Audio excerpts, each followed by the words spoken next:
반갑습니다.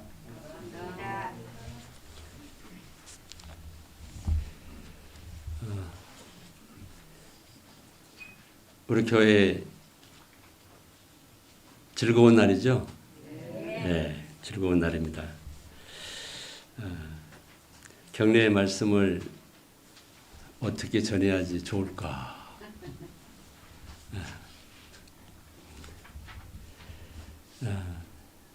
세상에서는 당선되면 굉장히 기쁘잖아요.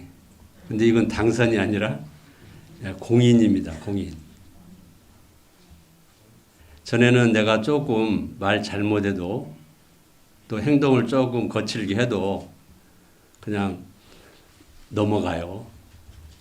근데 대통령도 당선되고 나니까 엄청 뭐라고 그러대요. 글씨도 못 쓴다고 뭐라고 그러고 또 뭐 바지도 잘못 입었다고 뭐라고 그러고 신발도 잘못 신었다고 뭐라고 그러고 그거 전부 별거 아니거든요. 네, 그래서 오늘 이제 이렇게 일꾼으로 이렇게 공인되는 우리 네 가정, 어떻게 보면 행복한 것도 같은데 굉장히 고난의 길이거든요. 그래서 이 일에는 우리 성도들이 기도를 많이 해줘야 된다. 주님이 하나님 뜻을 이루시기 위해서 이 세상에 오셔서 마가복음 10장 45절에 인자에 온 것은 주님 오신 목적을 얘기합니다. 섬김을 받으려 하는 것이 아니고 도리어 섬기고 자기 목숨을 많은 사람들의 대성물로 주기에 오셨다 이랬습니다. 그러니까 주님이 오신 그 목적, 또 일꾼이 된 목적이 이제 뭐겠습니까? 교회의 모든 일들을 섬기기 위한, 지체들을 섬기기 위한 것입니다.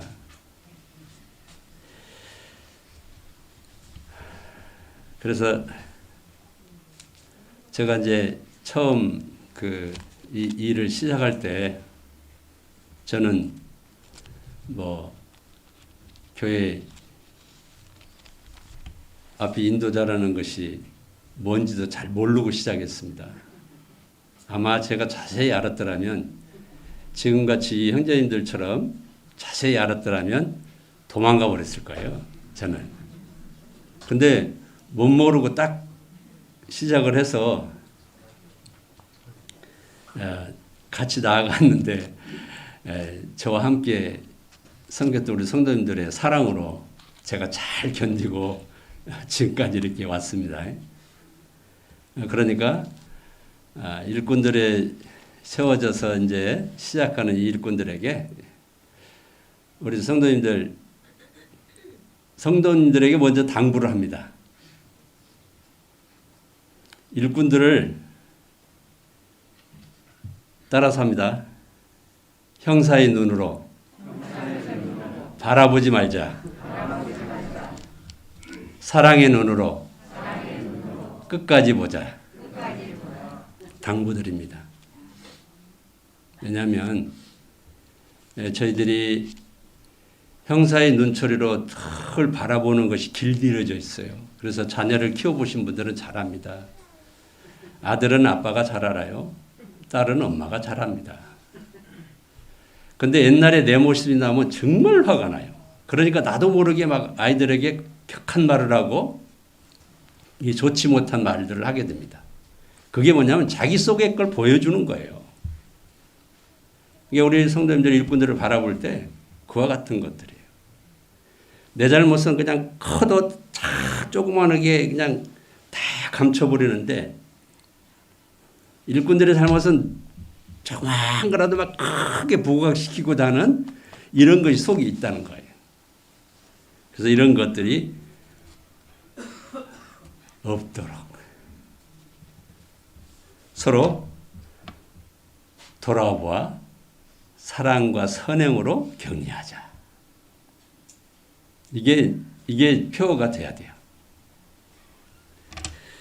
그래서 주님이 이 세상에 오셔서 우리들을 섬기는 그 모든 것에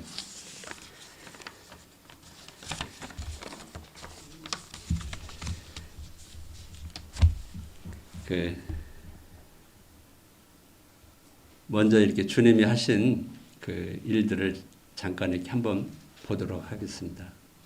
요한복음 12장을 한번 읽어보겠습니다.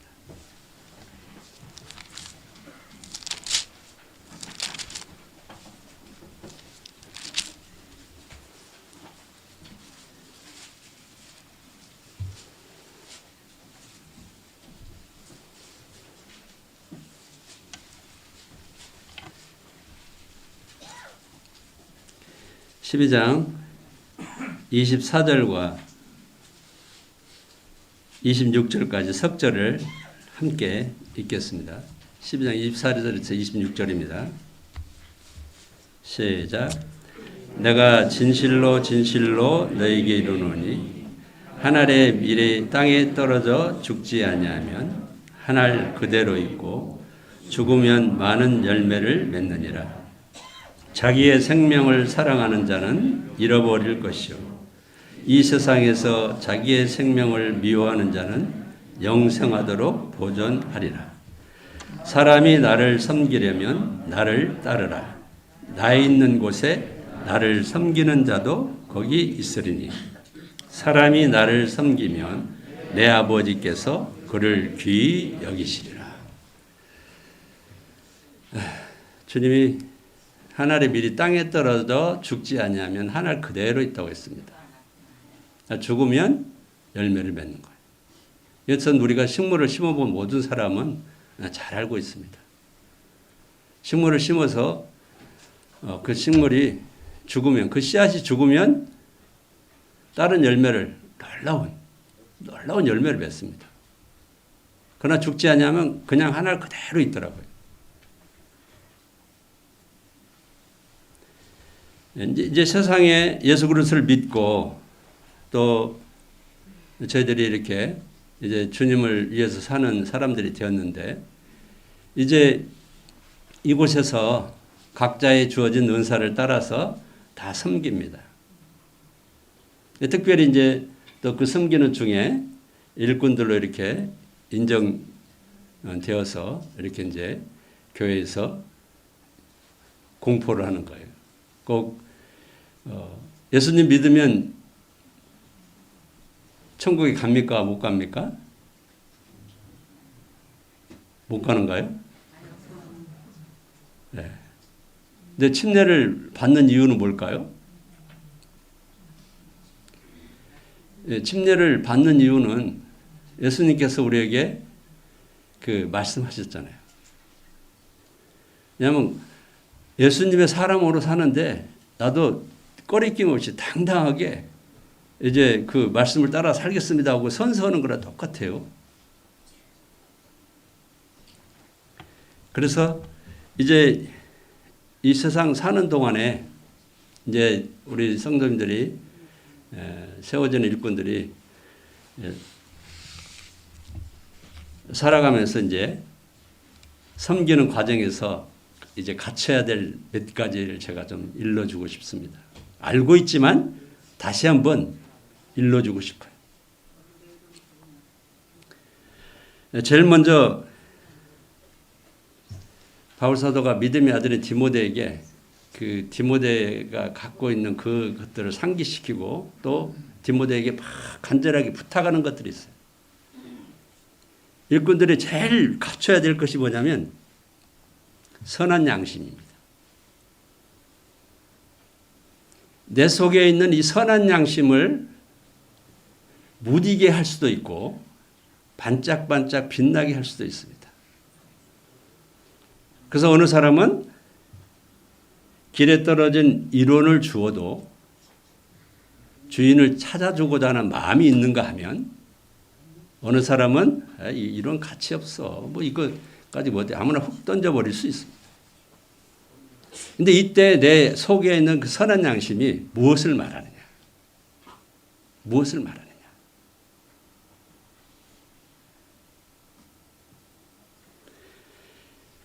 그래서 디모데에게 이 선한 양심이 잘 갖춰지기 위해서는 청결한 마음이 필요하다. 청결한 마음이 필요하다. 청결한 마음이 갖춰지지 않으면 선한 양심이 활동이 되지 않는 거예요. 그리고 이 선한 양심을 가장 무디게 하는 것이 무엇이냐면 거짓입니다. 우리가 하얀 거짓말도 있다고 그러죠? 하얀 거짓말이 있다고 그래요? 없다고 그래요?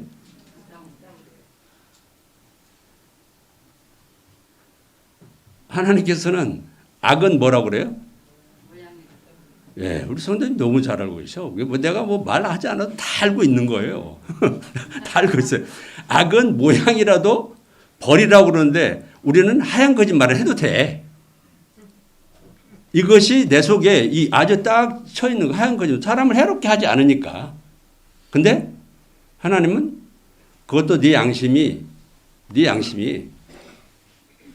선한 양심을 무디게 한다는 것을 우리는 알아야 됩니다.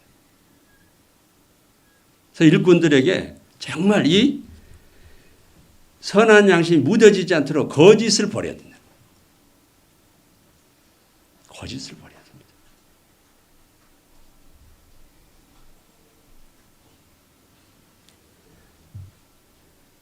그리고 두 번째로는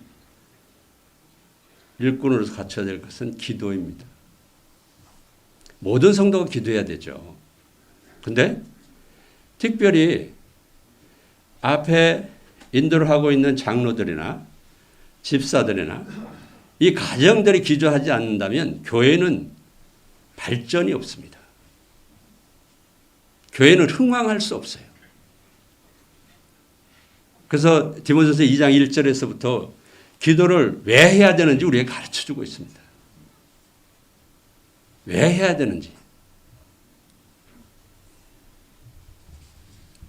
그리고 이제 세 번째로는 전도해야 돼요. 나는 부끄러워서 못 전해. 나는 말 못해. 이것이 아닙니다. 저는 전도는 모든 성도의 의무입니다. 너희는 가서 모든 족속으로 제자를 삼아. 모든 족속으로 우리는 하나님 말씀을 믿을 수 있도록 전해야 되는 거예요. 이거 갖춰야 됩니다.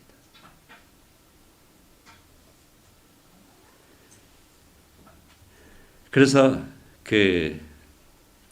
우리는 이미 함께 전선에 나가는 군함에 탄 사람들이에요. 이미 군함에 다 탄 사람들입니다. 근데 이 군함에 타서 어느 사람은 유람선 탄 것처럼 그냥 뭐라고 해야 되죠? 즐긴다고 해야 될까요? 유람선 탄 것처럼 즐기는 사람이 있는가 하면 호시탐탐, 지금 이때 내가 지금 내 자리에서 일하지 않으면 안 된다. 무장하고 있는 사람. 전신갑주를 입는 이런 사람이 있는가 하면 다 다르게 됩니다. 특별히 일꾼들은 전신갑주를 입어야 되는 거예요. 계속 방해가 옵니다. 전에는 그냥 아무렇지도 않던 것이 그냥 크게 부각되는 일들이 많아지는 거예요.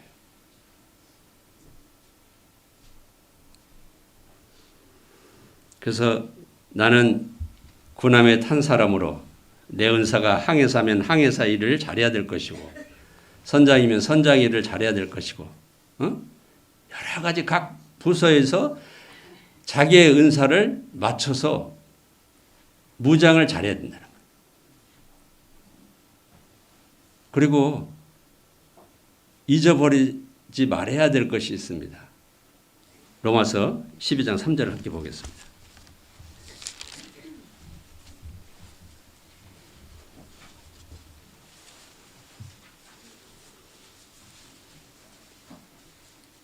함께 읽겠습니다.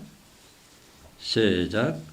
내게 주신 은혜로 말미암아 너희 각 사람에게 말하노니 마땅히 생각할 그 이상의 생각을 품지 말고 오직 하나님께서 각 사람에게 나누어 주신 믿음의 분량대로 지혜롭게 생각하라. 마땅히 일꾼들이 갖춰야 될 것이 뭐냐면 우리 어른들이 그잖아요. 저희는 어렸을 때 참 진짜 먹는 것이 무기였어요. 저희 어렸을 때는. 그래서 말 안 듣는 아이에게 무조건 밥 안 주면 그냥 넌 밥 안 주면 이게 굉장한 무기였습니다. 그래서 금방 말 들었거든요. 근데 지금은 밥 안 준다면 뭐 애들이 더 좋아라요. 이 무기가 안 되는 거예요. 근데 일꾼들이 다른 일꾼들의 은사를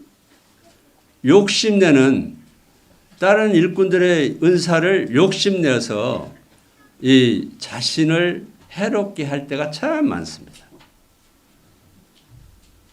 그래서 여기 우리에게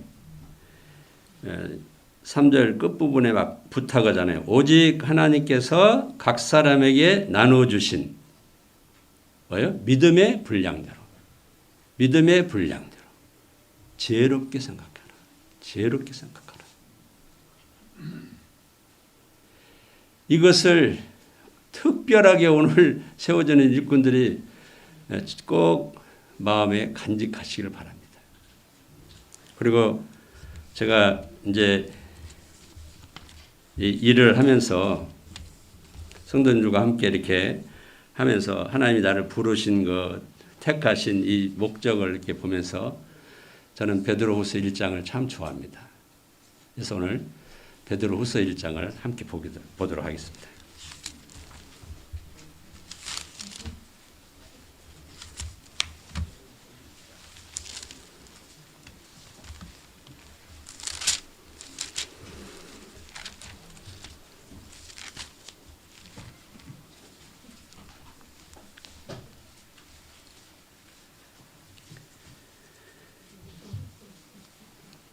일 장 1절에서 11절까지 제가 한 절 읽고 우리 성도님들 한 절 읽으면서 교독하도록 하겠습니다. 예수 그리스도의 종이며 사도인 시몬 베드로는 우리 하나님과 구주 예수 그리스도의 의를 힘입어 동일하게 보배로운 믿음을 우리와 함께 받은 자들에게 편지하노니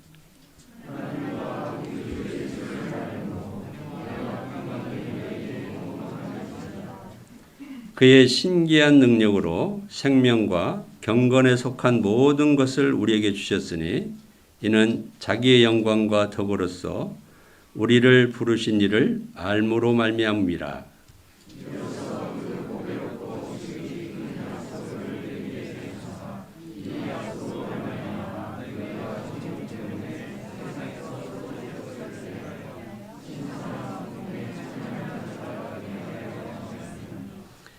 그러므로 너희가 더욱 힘써 너희 믿음의 덕의 지식을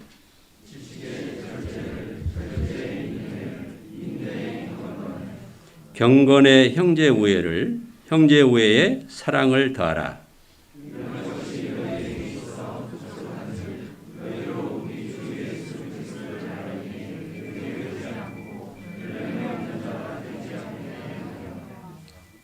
이런 것이 없는 자는 맹인이라 멀리 보지 못하고 그의 옛죄가 깨끗하게 된 것을 잊었느니라.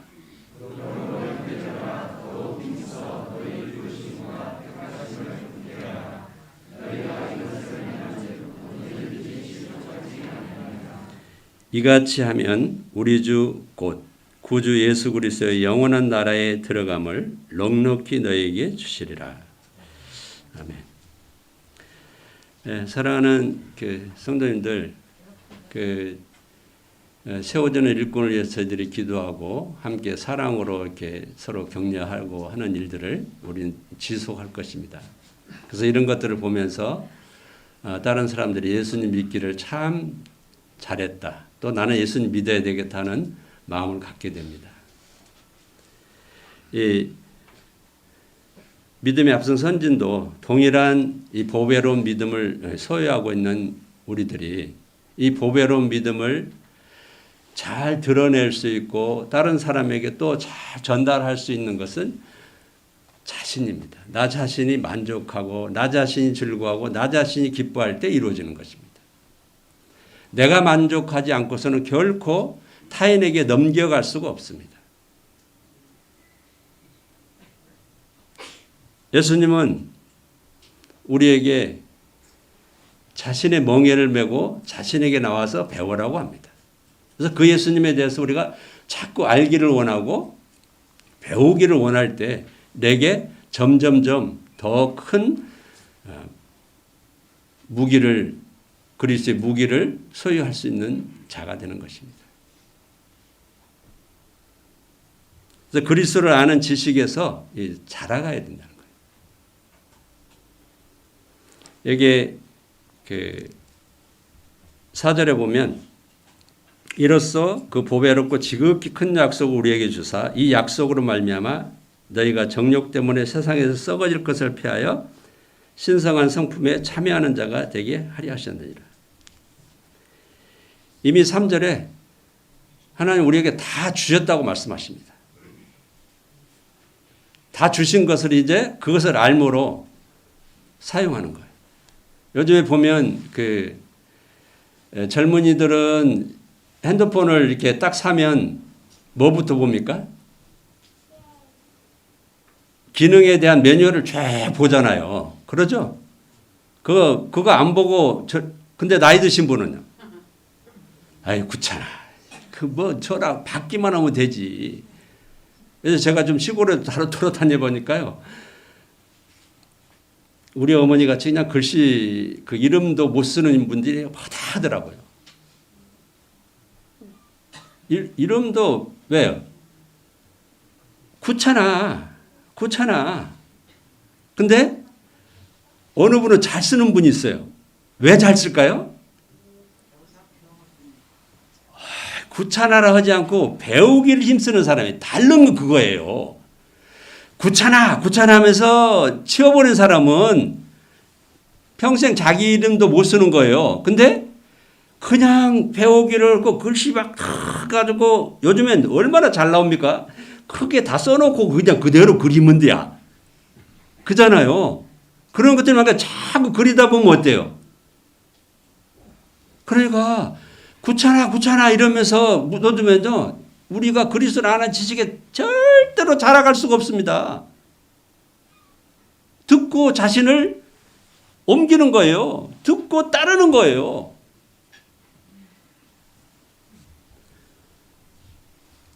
주님이 그런 우리에게 너희가 이제 믿음의 덕을 합니다. 이 덕을 할 때 믿음의 선을 해도 돼요. 믿음의 선을. 덕을 할 때 선을 하면 돼요. 덕이라는 것은 모든 사람이 덕 있는 사람하고 함께 하기를 원합니까? 안 합니까? 덕스러운 사람하고 함께 하기를 좋아해요? 안 좋아해요? 성질 내는 사람, 잘 화내는 사람하고는요, 일 같이 안 하려고 그래요.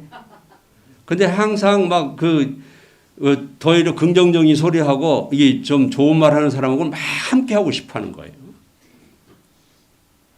그러니까 믿는다, 예수 그리스도를 소유하고 있는 사람들이 막 성질을 벼락같이 낸다거나 이러면 우리 그리스도를 잘 소개하는 거 아니에요. 조금 기다려주고 내가 믿음의 사람으로서 잘 행동할 수 있도록 우리는 좀 기다려주고 또 어떻게 하는 것이 이 사람들에게 덕을 세울 것인가를 생각하면요. 내 행동을 억제할 수 있고 또 바르게 할 수 있는 힘이 생깁니다. 그래서 믿음에는 덕에는 지식을 하잖아요. 예수 그리스도를 아는 지식이 없으면 어떻게 하겠어요? 전하는 것이 한계가 돼 있어요. 한계가 돼 있어요. 그래서 내 속에 이미 생명과 경건에 속한 모든 것을 이게 주님이 주셨는데 이것을 매뉴얼을 잘 보고 핸드폰을 잘 사용하는 이 청년들처럼 귀찮아 하지 말고 그리스도에 관한 것을 일러주십시오 하고 말씀을 한 절을 보더라도 정말 그 한 절을 심도 있게 보는 거예요. 하나님이 세상을 이처럼 사랑하사 독생자를 주셨으니 이는 그를 믿는 자마다 멸망하지 않고 영생을 얻게 하려 하심이라. 다른 사람에게요 막 못 전하는데 이 하나님 말씀 한 절 전했는데 구원받은 사람들이 많이 일어났대요. 그러면 내 말의 힘입니까? 말씀의 힘입니까? 내 말에 힘이 있는 게 아니에요. 하나님 말씀에 힘이 있는 거예요. 그래서 예수 그리스도, 진리 되신 예수 그리스도, 말씀이신 예수 그리스도, 그분에 대해서 알기를 원하라는 거예요. 지식의 절제를, 저도 시간이 다 돼가네요. 절제를. 제가 그래서 시간이 다 돼가는 것을 이제 절제를 합니다. 절제. 좋다고 막 몽신 그 사람들이 얘기한다고 다 가져가는 거 아니에요. 딱 한 절이라도 그 한 절이 힘돼서 정말 그 사람에게 필요한 것들이 채워질 수 있도록 우리는 기도하는 거예요. 절제. 그 다음에 뭐라고 합니까? 절제? 인내를. 기다려주기가 쉽습니까? 쉽지 않습니까?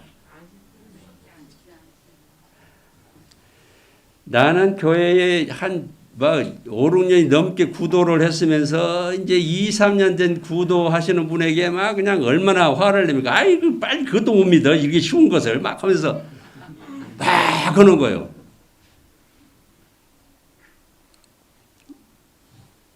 우리가 인내하는 거 쉽지 않습니다. 제일 그 부부간에 있어 보면요.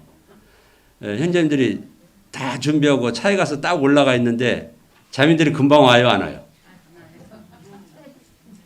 안 와요. 또 막 시계 쳐다보면 막 성질나고 그냥 이 진짜. 근데 저도 여기에서 단련하는 게 쉽지 않았어요. 그냥 그 아내 일이 얼마나 많은지 이런 걸 젊을 때는 몰라요. 젊을 때는 그런 거 생각 안 해요. 근데 요즘 젊은이들은 또 너무도 잘해. 또 너무나 해. 그러니까 형제인지 자매인지도 요즘 몰라. 일이 부분으로 갈려졌다는 게 아닙니다.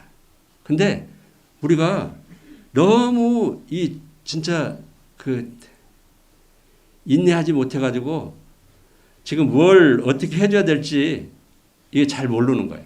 그래서 저는 제 방법대로 우리 아내를 기다릴 때 제가 방법을 딱 찾았어요. 신약 성경을 읽자. 가지고 어느 날인가 에베소서부터 골로새서까지 읽었는데도 안 오더라고.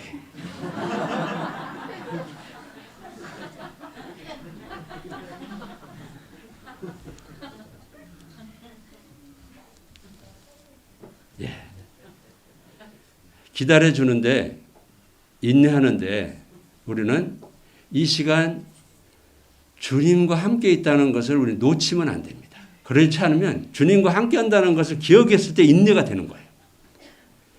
주님이 내게서 없으면요 결코 인내가 안 돼요. 기다려지지가 않아요. 막 짜증나고 화나고 막 어떻게 됐는가 막 언제 내가 안절부절해 있는 거예요.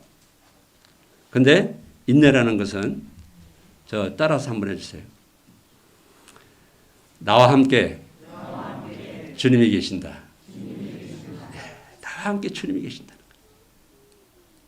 그러면 우리가 주님 앞에 막 소리 지르고 막 찬양하고 막 이럴 때 좋은데 주님 둘이 딱 있다면 어떻겠어요? 막 정말 다소곳이 주님 뭐라고 하실까 하고 막 기대하고 있지 않겠어요? 그러니까 기다리는 속에 주님 뭐라 하실까 하고 기대한다면 결코 짜증날 일이 없습니다. 인내의 경건을 우리 삶에서 그냥 우리가 방종이 아니라 이제는 정말 주님을 닮은 사람처럼 나는 드러내야 되겠다. 주님이 닮은 사람처럼 살아야 되겠다 하는 마음을 잘 갖춰지기를 바랍니다. 경건의 형제 우애를 형제 간에 우애하기가 쉬워요? 안 쉬워요? 어느 분은 쉽다고 그러고 어느 사람은 안 쉽다고 그러고 여러 사람이 나옵니다. 근데 쉬운 것 있어요. 그냥 퍼주면 쉬워요. 퍼주면 쉬워요. 주면 쉬워. 그러나 뺏으려고 그러면 어렵고 힘들고 싸워요.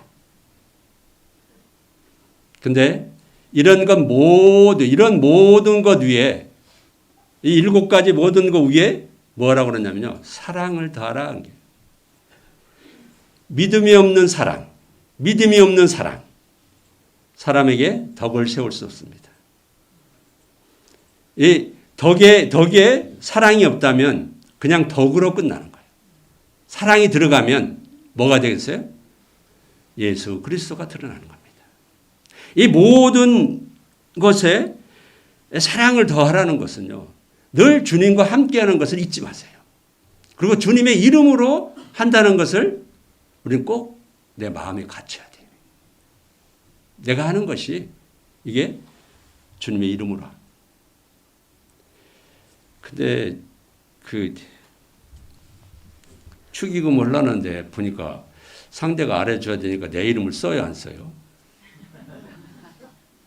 저 처음에는 남원교회라고 다 썼거든요. 근데 나도 어느 사인가 모르게 유기용이라고 쓰더라고. 남원교회를 썼다가 어느 사인가 모르게 처음부터 유기용으로 쓰더라고요. 왜요? 이제는 보이려고 하는 것이 너무 많아요. 내 속에도.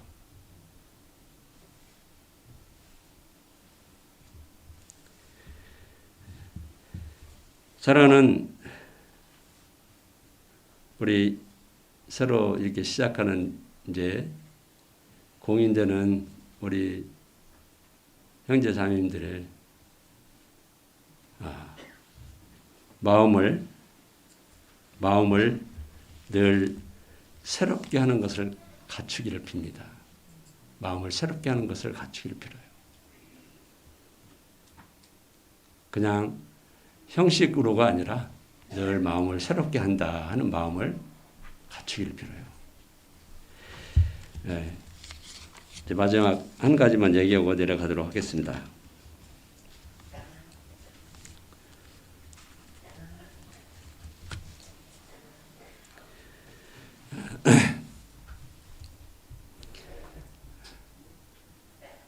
주님이 어느 날인가 이렇게 저에게 이렇게 위로를 해 주셨어요. 예, 지금 이제 제가 이 옷을 굉장히 잘 입습니다. 꼭 양복을 입으면 이 옷을 잘 입어요. 이거 어느 정도나 시간이 된 것 같습니까? 좀 맞추시는 분에게는 또 특별하게 내가 상을 하나 줄 수도 있습니다. 몇 년 정도 된 것 같아요?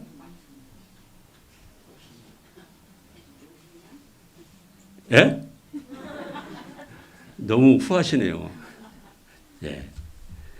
예. 상 안 줄게요. 이 옷이 우리 딸아이 결혼할 때 입었던 옷입니다.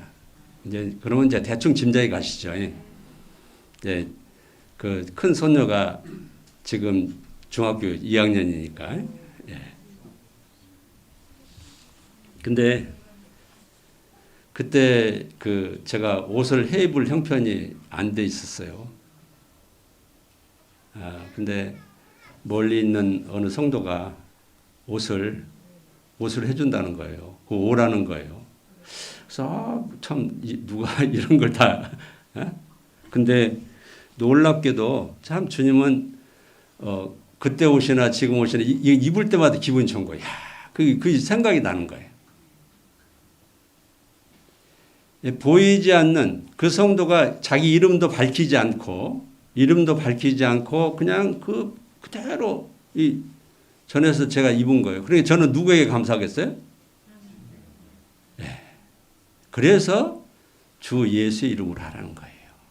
다른 것이 아닙니다.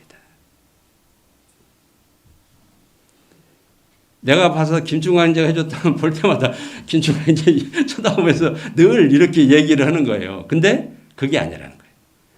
주 예수의 이름으로 했을 때 이와 같이 놀랍게 우리는 더 하나님께 감사하고 더 영광을 돌리게 되는 것입니다. 그래서 세워지는 형제님들이 그런 마음들을 한 가지 예지만 생각하시면서 주님이 이루하신다. 나에게 이렇게 하신다는 걸 생각하면서 힘을 내서 더욱 사랑하는 형제 자매들이 되기를 바랍니다. 감사합니다.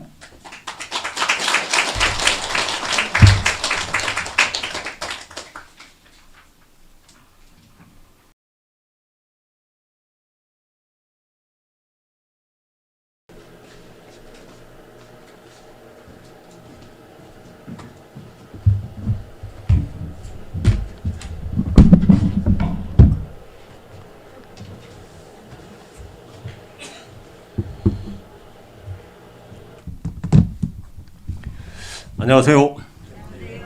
이렇게 저에게 새로 이번에 임직하시는 장로 집사 형제님들을 격려할 수 있는 시간을 주신 주님께 감사를 올리며 이제 말씀을 함께 하고자 합니다.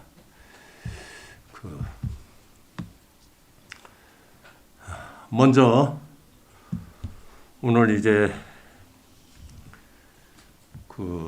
임직하시는 서인석, 박도기 장로 형제님과 박종일 이대한 집사 형제님들과 그 가족들에게 축하와 더불어 격려의 말씀을 드립니다. 오늘 임직하시는 이 네 분은 우리가 다 아는 대로 모든 성도들이 그동안 우리 교회에 가장 적합한 장로와 집사들을 세워주시도록 오랫동안 기도해 왔습니다. 그 기도의 응답으로 하나님의 말씀에 검증된 하나님의 세우신 분들이 이번에 임직되게 되었습니다. 그래서 나는 주님으로부터 세움을 받았다. 주님이 이 일을 내게 맡기셨다는 자부심을 가질 만합니다. 이런 자부심을 가지고 앞으로 성도를 섬기는 일에 매진하시기를 먼저 바랍니다.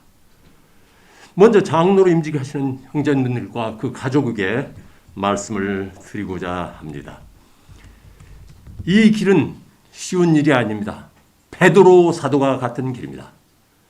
베드로전서 1장 1절에 보면 너희 중 장로들에게 고난이 나는 함께 장로된 자요. 나는 함께 장로된 자요. 그리스도의 구하는 증인요 나타날 영광에 참여할 자라고 말씀한 부분을 통해서 우리가 알 수가 있습니다. 또한 이 길은 아무나 가는 길이 아닙니다. 요한 사도가 갔던 길입니다. 요한일서 2장 1절에 보도 장로인 나는 택하심을 받은 부녀와 그 자녀들에게 편지하노니 그리고 이제 요한 3서 1장 1절에서도 장로인 나는 사랑하는 가요 곧 내가 참으로 사랑하는 자에게 편지하노라고 하는 것을 통해서 알 수 있는 것입니다. 또 한 분을 소개할 수 있다면 예수님의 친동생인 야고보서를 기록한 기자 야고보인 것입니다. 우리가 잘 아는 대로 사도행전 15장에 보면은 사도들과 장로들이 예루살렘에 모여서 회의를 할 적에 그 회의 결론을 말한 사람이 이 야고보입니다. 그는 예루살렘 교회의 장로였습니다. 그는 실제로 장로로서 베드로 사도나 요한 사도보다도 더 열심히 일하는 것을 우리는 성경 말씀을 통해서 알 수가 있습니다. 갈라디아서 2장 9절에 보면 또 기둥같이 여기는 야고보와, 여기 그랬잖아요. 또 기둥같이 여기는 야고보와 게바와 요한도 내게 주신 은혜를 알므로 나와 바나바에게 친교 학수를 하였으니 우리는 이방인에게요 그들은 할례 자에게로 가게 하려 함이라고 기록된 부분을 통해서 알 수가 있습니다. 여기 바울 사도가 예루살렘 교회와 같은 장로로서 게바, 베드로죠. 베드로나 요한보다도 기둥 같은 야고보라고 하면서 야고보를 앞세웠습니다. 이것을 보면 이 장로 길이라는 것은 야고보가 갔던 길입니다. 주님이 섬기는 모든 일이 다 그렇습니다. 이 일은 참으로 더욱더 열심히 일해 볼 만한 충분한 가치가 있는 일입니다. 어떠한 일이 기다리고 있습니까? 첫 번째로는 목자의 일입니다. 장로는 감독으로서 교회 전체를 관리하며 지도하며 이끌어갈 그런 책임도 있습니다. 그런 직무도 있습니다. 그러나 목자장이신 주님의 양무리를 맡아서 푸른 초장 잔잔한 물가로 잘 인도하여 먹여야 할 목자, 양치기, 한편으로는 목동으로서의 일도 중요한 것입니다.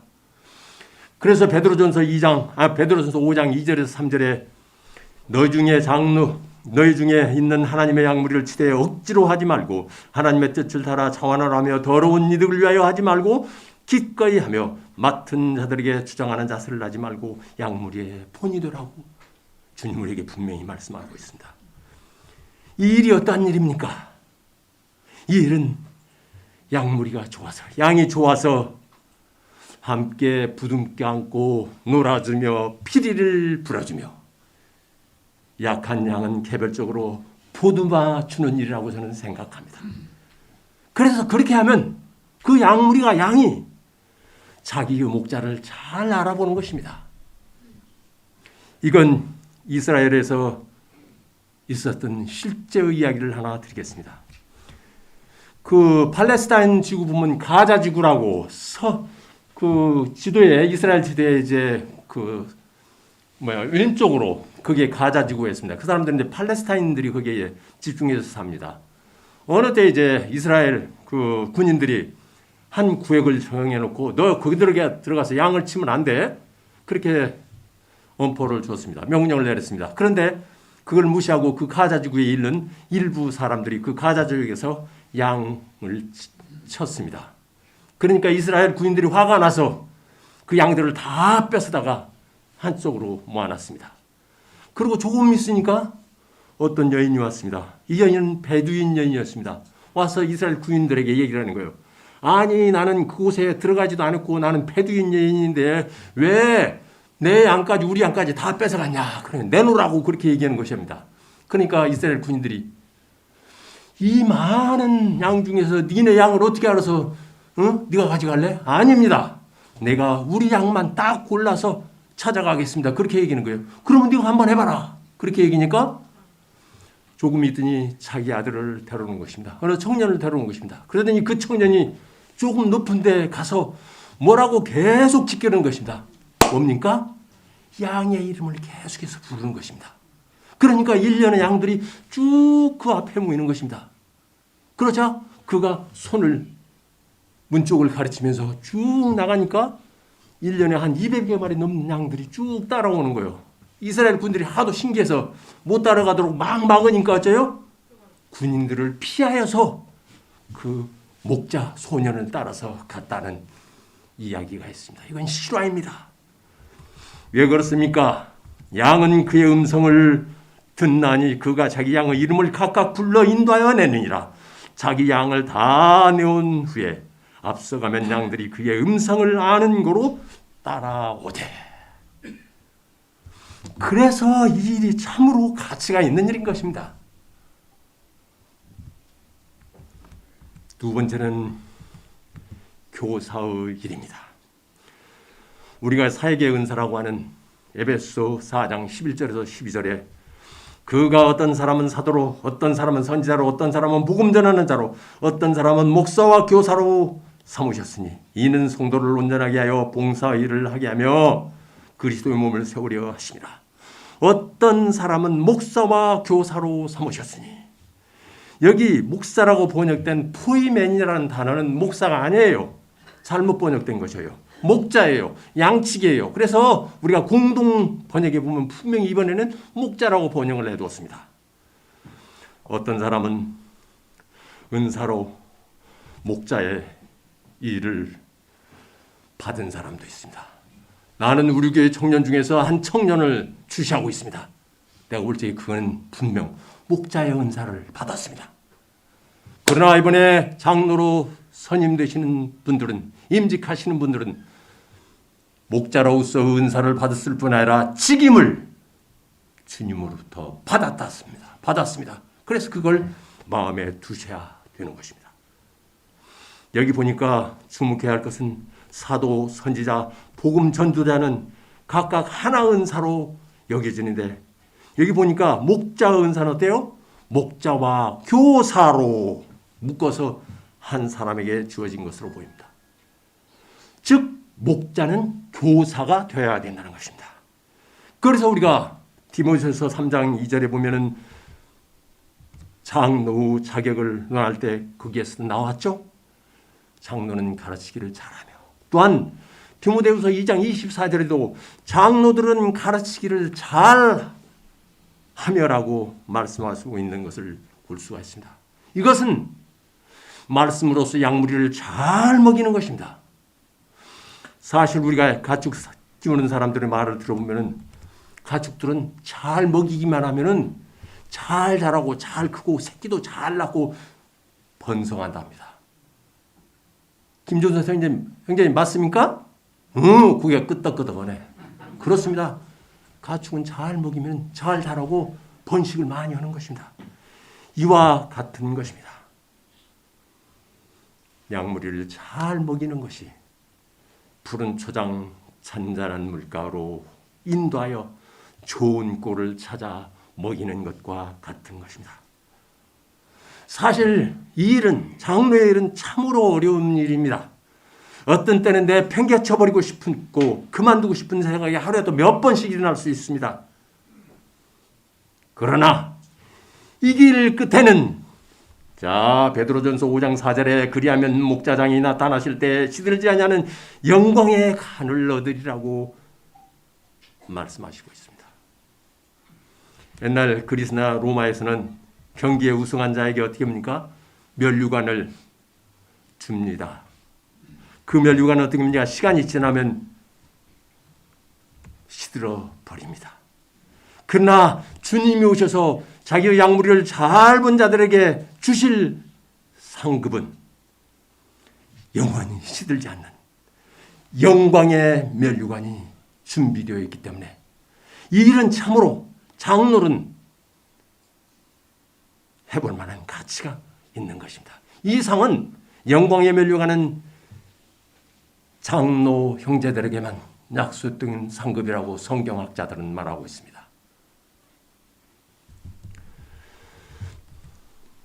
이 말씀을 특별하게 한번 찾아봅시다. 디모데전서 5장 1절 말씀 우리 한번 다 같이 찾아보시기 바랍니다.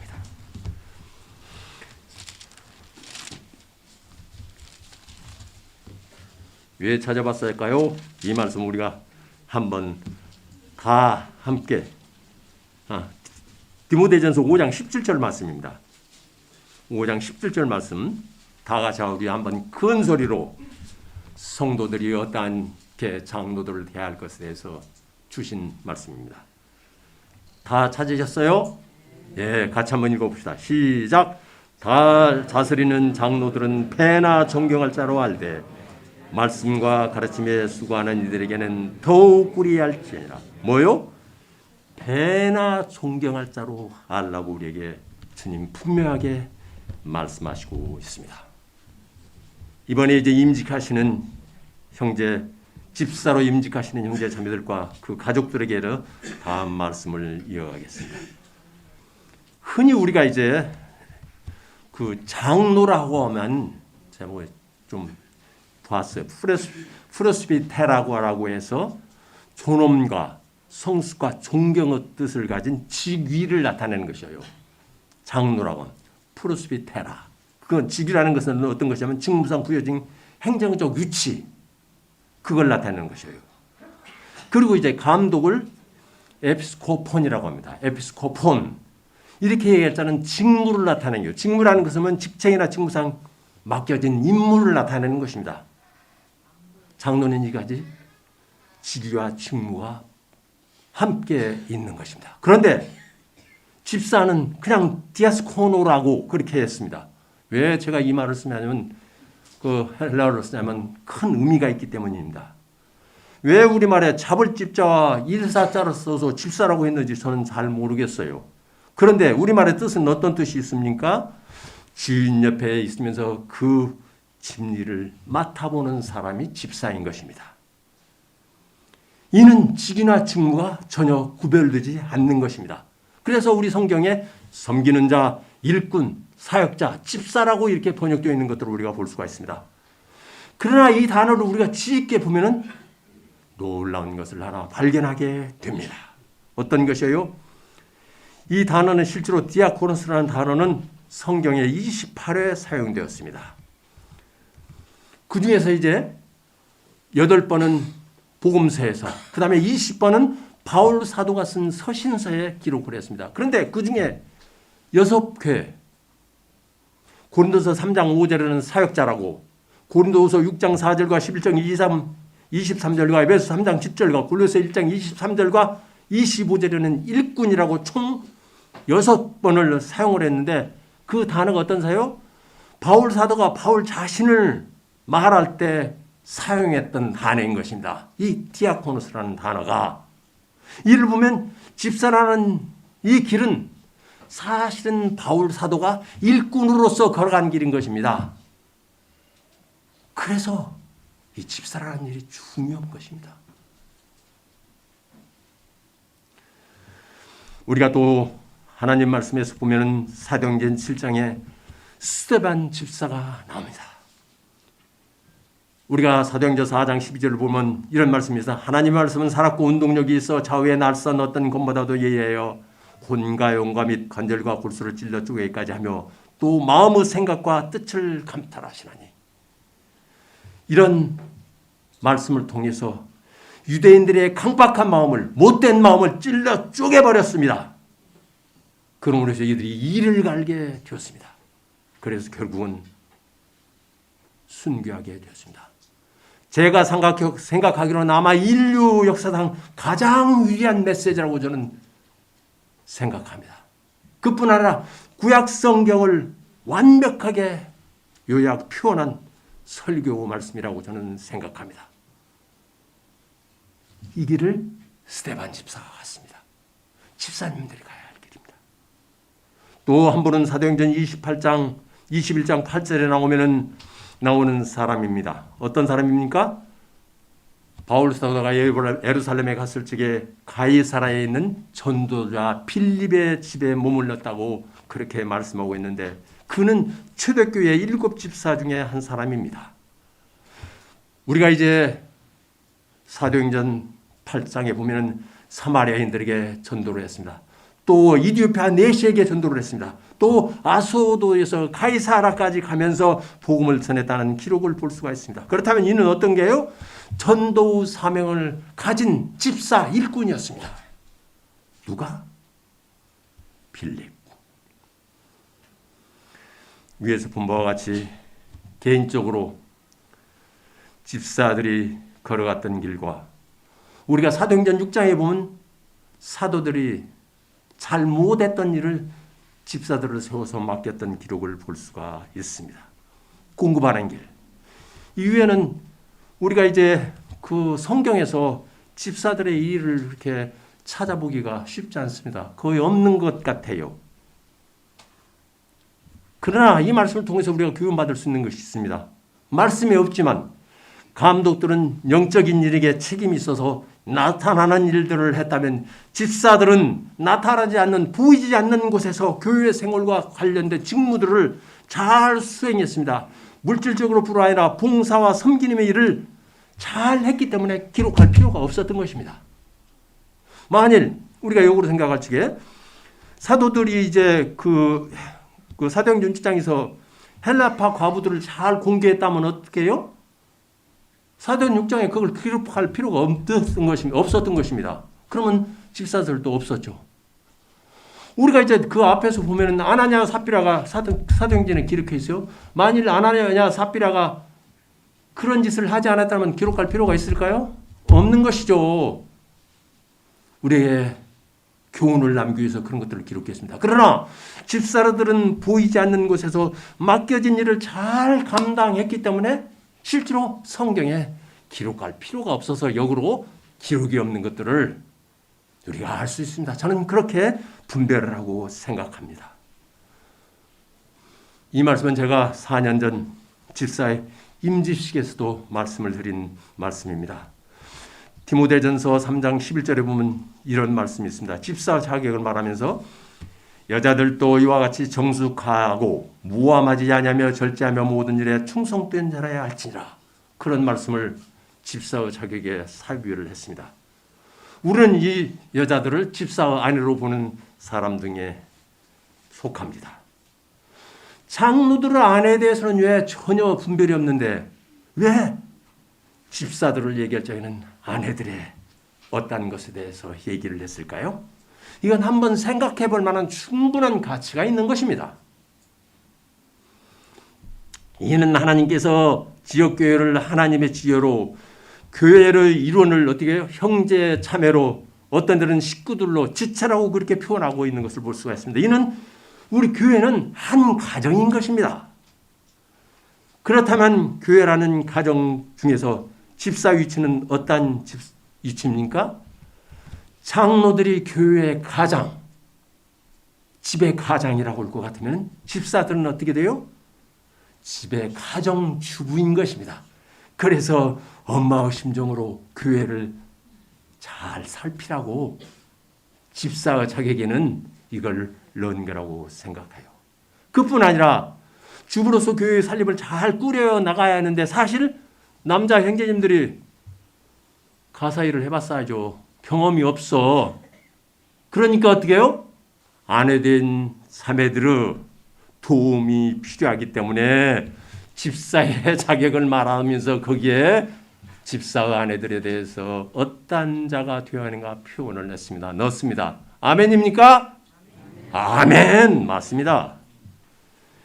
빌립보서에 보면 하나님의 교회는 에피스코폰, 감독과 그 다음에 디아코노스라는 집사의 직분밖에 없습니다. 많은 교회들이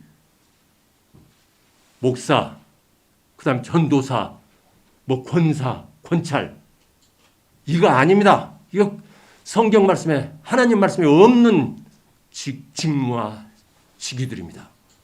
천주교에서 교황, 추기경, 또 신부, 또 수녀 이거 전부 성경 말씀에 없는 직위들이에요. 단지 감독과 집사가 있을 뿐입니다. 감독과 집사의 일이라는 것은 직무라는 것은 우열이 없습니다. 크고 작은 것이 없습니다. 그 전에 어떤 사람이 제가 이렇게 얘기하니까 오해를 해가지고 그게 아니라고 하더라고요. 그래서 내가 성경 말씀을 보면서 성경 말씀에 어디 장로들이 크고 집사일이 작다고 얘기했습니까? 없죠. 집사의 직분과 장로의 직분이 다를 뿐입니다. 맡겨진 일이 다를 뿐입니다. 위치가 다를 뿐입니다. 그러나 우리는 한 가지 알아야 됩니다. 우리 은사 중에서 큰 은사가 없고 작은 은사가 없는 것 같이 동일한 것 같이 집사와 장로가 맡겨진 일만 다를 뿐입니다. 위치는 하나님의 종으로서 다 같은 위치에 있습니다. 그러나 이걸 절대 잊어버리면 안 됩니다. 뭐요? 하나님의 교회는 질서가 있습니다. 그런데 하나님께서 어떻게 세요? 장로들을 무엇으로 세웠어요?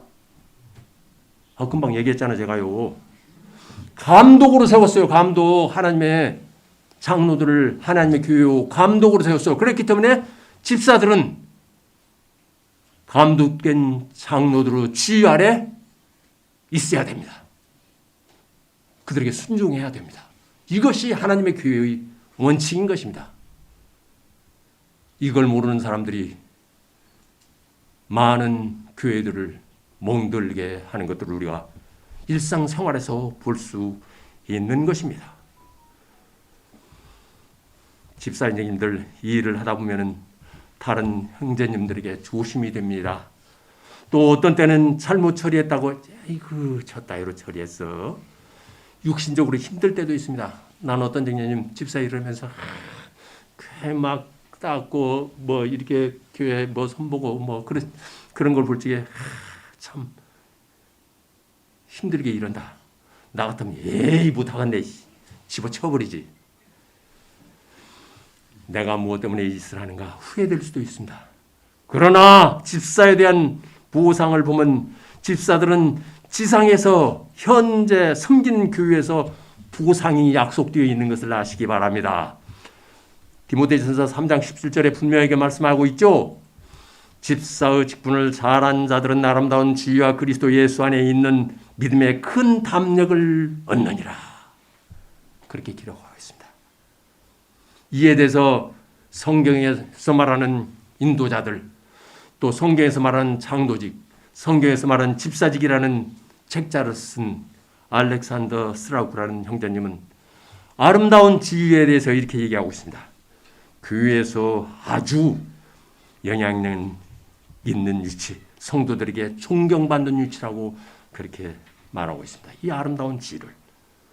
또 그리스도 예수 안에 있는 믿음의 큰 담력을 얻느니라는 말은 삶 가운데서 담대한 믿음을 가지게 되며 믿음이 충만하게 되는 것이라고 해설한 부분을 볼 수가 있습니다. 이 시간 오늘 G3년들로 세워지는 두 형제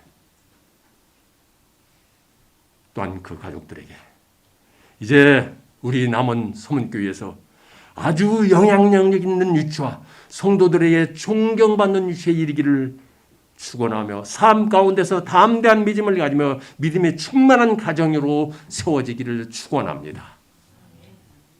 아멘. 아멘. 이제 집사들을 위해서 이 말씀도 특별히 한번 찾아봅시다. 고린도전서 16장 18절 말씀입니다. 제 성경으로는 285쪽입니다.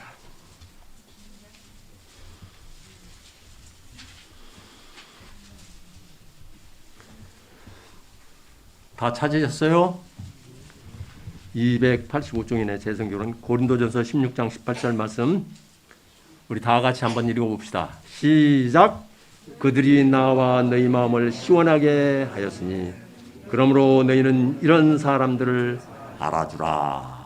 알아주라. 알아주라. 우리 집사 형제님들을 알아줘야 합니다. 위에 있는 사람들이 다 일꾼들 그런 사람들인데 알아주라고 말씀하셨습니다. 저분 우리 교회 집사님이야. 참 열심히 일해. 알아줘야 됩니다. 그 수고를.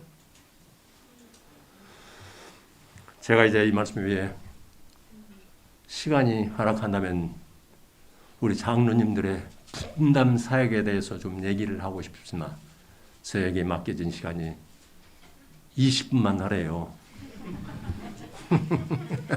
그래서 이제 말씀을 마치고자 합니다. 주님 우리에게 말씀하시기를 뭐라고 말씀하셨습니까? 보라 내가 속히 오리니 내가 줄 상이 내게 있어 각 사람에게 그가 행한 대로 갚아주리라. 오늘 장로와 집사로 임직돼서 수고하며 봉사하며 섬길 성도님들이 형제 자매님들과 그 가족들이 이제 주님께서 오실 적에 큰 상급으로 갚아주시기를 축원합니다. 감사합니다. 이상 말씀을 마치겠습니다. 감사합니다.